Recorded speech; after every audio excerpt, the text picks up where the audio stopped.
How to discipline your toddler without spanking. Toddlers are often headed for trouble, but you can steer them in the right direction without spanking. You will need rules, a keen eye, positive reinforcement, and patience. Step 1. Kids like knowing what the rules are and how to follow them. Be consistent with the boundaries you set in order to teach your toddler how they should behave. Step 2. Distract your toddler before they misbehave by calling their name. Then, shift their attention to something new. If they're about to finger paint a wall, firmly say, "We don't do that," and quickly ask for their help with a game or household chore.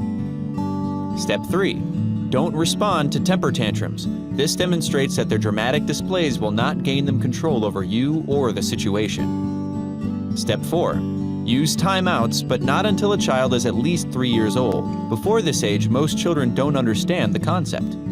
Limit timeouts to 3 minutes or less and avoid putting the child in their bedroom during this time. Otherwise, they may associate their room with punishment. Step 5. Rely on positive reinforcement to train your child to behave. When you catch them being good, by sharing or cleaning up for instance, tell them what a good job they're doing. Make it easy for your child to do the right thing by avoiding situations that set them up to fail. Don't expect them to sit in the nail salon for an hour when they are tired or hungry. Step 6. Don't hit your child, no matter how badly they behave. Many studies show that spanks and slaps teach children to fear their parents, and it's too easy for you to lose control when you're angry, so spare the rod, but don't spoil the child either. Did you know? During the toddler developmental stage, your child is learning to adjust to society's demands while trying to maintain their independence and sense of self. How to deal with a toddler's temper tantrum. Patience is a key factor when taming an out-of-control toddler. You will need a calm demeanor, empathy, and patience. Optional, a timeout area. Step 1. Distract the child from whatever's causing the frustration. Draw the child's attention to anything else, a toy, a book, or activity. Step 2. Remain calm and collected. Show the child you have control of the situation. Step 3. Discuss the situation with the child. Show them you understand why they are upset. If the child is older than 3, ignore the tantrum and explain that you will listen when they can use a normal voice. Step 4. Remove the child from the scene, whether it's a family gathering, a shopping mall, or grocery store. Pick up the child and physically remove them to a different surrounding. Reserve a timeout area in your home where the child will go to calm down. Step 5. Always be consistent with your actions. Never give in to an unruly child, or your child will soon rule your home. Did you know? As of 2008, spanking in public schools was still legal in 21 states and used frequently in 13. How to discipline children. Getting kids to behave isn't always easy. The key is to start looking at discipline as teaching, not punishment.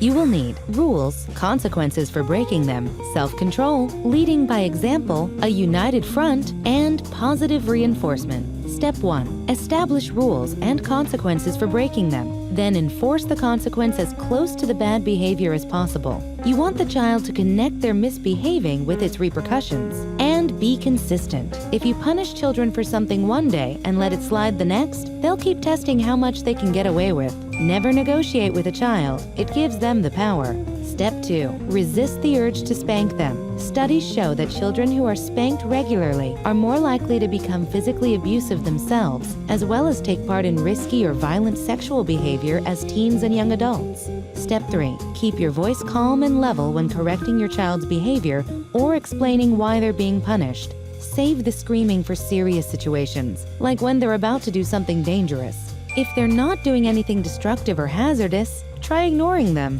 Children often act up simply to get attention. Step 4. Lead by example. Don't punish your children for something you do or your partner does. Step 5. Always back up your partner's disciplinary decisions and make sure they back yours. It's easier to keep kids in line if parents present a united front. Step 6. Reinforce good behavior. Parenting experts say it's more effective to compliment or reward a child after they've been good than to bribe them to behave. Did you know? 45% of American and Canadian parents interviewed say they use timeouts to discipline their children. How to get your child to stop biting people. Children may bite people when they are excited, frustrated, or scared. Help prevent future episodes with these steps. You will need persistence, and patience. Step 1.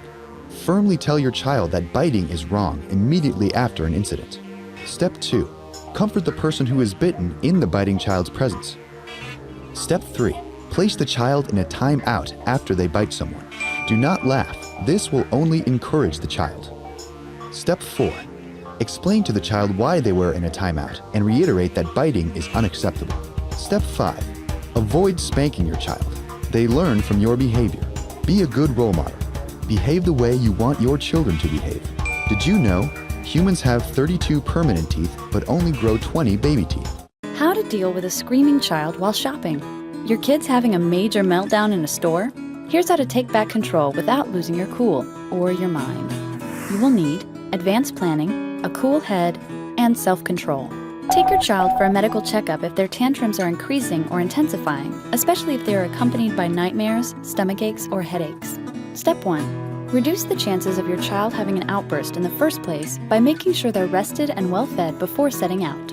Step 2. Set a good example for your children by keeping a lid on your own temper, or you'll send the message that angry outbursts are okay. Step 3. Set expectations beforehand so children know going in what they will and will not be getting and doing. If they know what to expect, they're less inclined to go bonkers. Step 4. Try to stop temper tantrums before they start. Offer a snack, start a silly game when they start to squirm with boredom, give them a little task to focus on if they're becoming overwhelmed with sights and sounds. Step 5. No luck in thwarting a major meltdown? Don't make the situation worse by having your own. Tell your child in a soothing voice that you're sorry they're upset but they need to calm down. Step 6. Your next move depends on your child's age. If they're 3 or under, distracting them often works. If it doesn't, or if they're older than 3, remove them from the store, even if you have to abandon your shopping cart, and give them a timeout. Never give in. You don't want to teach your children that pitching a fit is an efficient way to get what they want. Step 7. Explain the consequences of them continuing the tantrum, like you'll take them home or they won't get something you promised them. Make sure other family members don't undermine you by waiving the punishment. Step 8. Speak softly and tell them that you understand their frustration. If they'll let you, hold them. Don't expect them to calm immediately, but follow through with the punishment if they continue to pitch a fit. Step 9. Later, once your child is totally calm, explain that you'll no longer be able to take them shopping with you if they misbehave. Then hug it out. It's important that your child know that even if you don't like their behavior, you still love them. Did you know 13% of children between ages 2 and 4 have 1 or 2 temper tantrums a day?